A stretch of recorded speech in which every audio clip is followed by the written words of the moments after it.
જય માતાજી, જય દ્વારકાજી ભાઈ. સ્વાગત છે સરસ મજાના ફરી એક નવા બ્લોગ વિડીયોની અંદર. અને ભાઈ આજે બ્લોગ સીધો આપણે ઓફિસથી સ્ટાર્ટ કર્યો છે. આવીને જે કામ એ મેનેજ ચાલુ કર્યું, કેમ કે આજનું એડિટિંગ તમારે બાકી રહી ગયું. જો અત્યારે એડિટિંગ કરું, અત્યારે મારી પહેલાં એડિટિંગ પતા દેવી, કેમ કે હજી અપલોડ કરવાનો વિડીયો બાકી છે જે આપણે દરરોજનું શૂટ કરતા હોય. એની જે પારસ મશીનને એવું ચાલુ કરે છે, મારે જે કામ બાકી જ છે પછી ચાલુ જ નથી કરવું કેમેરાને એવું કંઈ. તો કાંઈ નહીં, ફટાફટ પહેલાં આપણે કામ પતાવી દેવી અને પહેલાં વિડીયોને પોસ્ટ કરી દેવી અને પછી આપણે વિડીયો બન્યા રહેજો, કામ ચાલુ રાખવી. વિડીયો આપણો કમ્પ્લીટ એડિટિંગ થઈ ગયો છે. એડિટિંગ કરીને હવે મૂકી દો એક્સપોર્ટ કરવા માટે. ફટાફટ સાફ સફાઈ કરી નાખવી અને કામ કર્યું આપણું સ્ટાર્ટ.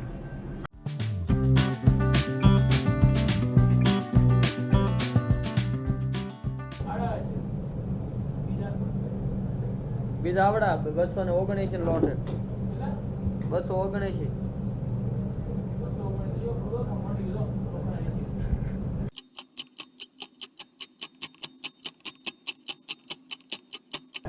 અમારે હાથ ધોઈ આવજો ને. હવે જમી લેવું ને, પતી ગયું. જમી લેવું ને હવે તો.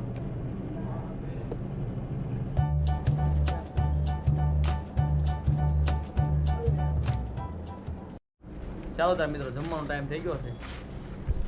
જો આ રીતના પેપરને એવું લઈને આવી ઘરેથી, મતલબ આ ઘરે હોય ને પેપર પછી લેતો આવવાનું, કેમ કે ખાના તેલવાળું થાય નહીં એટલે નીચે એકદમ સરસ માજાનું પાથરીને પછી આપણે ભોજન લઈ લેવાનું. આગળ થઈ ગયું ટિફિનમાં જે આપણે ખાલી છે. मैं लाया तू लाया કાંઈ નહીં થયું લાગતું. ના આવ્યું છે એકદમ મસ્ત જબરદસ્ત. ભાઈ શેણાનું શાક બનાવ્યું છે ભાઈ, જબરદસ્ત શેણાનું શાક છે, ભાખરી છે અને રોટલી છે અને લીંબુ લયા છે. બહુત અચ્છા લગેગા. સરસ મજાનું આપણે કાલે બનાવ્યું.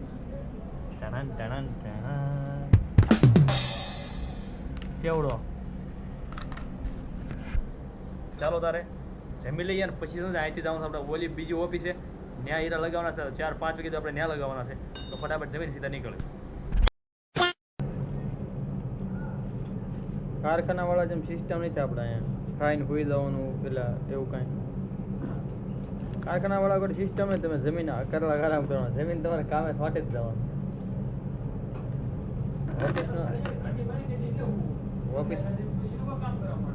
ઓફિસના નિયમ અલગ રહે. મોટી મોટી ઓફિસમાં રજા ન રહે એવું કાંઈ.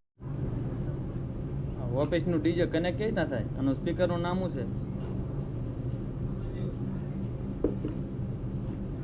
ચાલુ જ થઈ ગયું લાગે પણ કોને ખબર, આમાં કનેક્ટ નથી થતું. દરરોજનું અમારી આવડે આ દરરોજની અમારી પ્રોબ્લેમ છે જવા આવવા માટેની. આ રીતના દરરોજ એમ જાય ઘરે. આમાં પેટ્રોલના ભાવ વધે, પેટ્રોલ મળતું હોય છે ને અમારે આ રીતના જવું પડે દરરોજ. આ કોણ છે? આ છે નંદુબેન, જે અમારે દરરોજ અહીંયા દૂધ આપી જાય છે. અને તમારે પાસે ત્યાં શું રાખો, ગાય રાખો છો કે ભેંસ રાખો તમે? તો ભાઈ ગાયનું સરસ મજાનું દૂધ આપી ગયા નંદુબેન, જોઈ શકો તમે. લે ઊભી તરે ક્યાં જાઓ તું? ગાયનું છે પાસે રહેતો ખરા?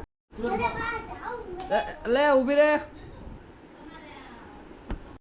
આ શું કહેવાય આને? શું આ બટેટા છે? આ શું છે? આ તને આ બટેટા દેખાય છે તને? તો આ કેરી છે, ખબર પડે છે? આ ઊભી રે. આમ તમે સુલો રાખો છો ગેસ, ઈ તો કે ઓડિયન્સ ને અત્યારે તમે ગેસની ભાઈ ગેસ લાઈન છે આપણે એટલે તકલીફ નથી, પણ જેને બચારાને ગેસ લાઈન નથી ને બધા બહુ તકલીફ પડે છે. બાટલાનો ભાવ એવો છે ને એટલે બધા સિટીમાં રહેતા હોય ને ખબર હોય, ગોતતા હોય કેમ થતું હોય એમ. કેમ કે હોય અમારે ગેસ લાઈન એટલે મહિને ગેસ બિલ આવતો, પણ બિચારા જેના બાટલો છે ને એ વધારે તકલીફ પડે.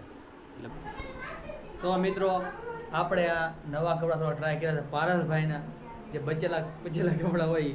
અને ખાસ તમને પેન્ટ દેખાડી દો તમે. આ થોડું ગગો લાગશે, આ રીતનું છે થોડું નાઇટ પેન્ટ છે, થોડું આમ પાસનું હેવી હોય. તમે કેમ લાગ્યું તમને?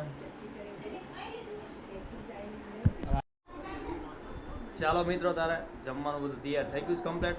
બેસી ગયા છે ભાઈ જમવા. હું પારસ તમારો ટાઈમ હારે જ હોય. તો સરસ મજાનું ભાઈ હશે ગુવારનું શાક છે, કેરી બનાવી છે, ગાંઠિયાનું શાક છે, રોટલી છે અને આપણે ગાયનું દૂધ છે. તો ચાલો તારે જમી લેવી. હરિહર ચાલુ કરી દઈએ ફૂલમાં જમીન મિત્રો જો મકાઈ સરસ મજાની ગામડેથી આવી છે, પાડોશી લઈને આવ્યા હતા એમના ખેતરેથી મકાઈના ડોડા તો બાફી નાખ્યા ભાઈ ઘરે સરસ મજાના અને રીતે ખાવાના છે આપણે ઘણા બધા છે. ચાલો મિત્રો તો ફાઇનલ આ વિડીયોના એન્ડ કરીશું અને પાછું કાલે મળશું નવા વિડીયો સાથે, કેમ કે એડિટિંગ કરવાનું બાકી છે અને અમારે પાસે અહીંયા ગ્લોબ છે એટલે અહીંયા મોટર લાઇટ કમ્પ્લીટ પડે એટલે આ વિડીયોનું એન્ડિંગ અહીંયા થાય. તો મળીએ પાછા કાલે નવા વિડીયોની સાથે. ત્યાં સુધી બધાને જય શ્રી કૃષ્ણ, જય માતાજી, આવજો.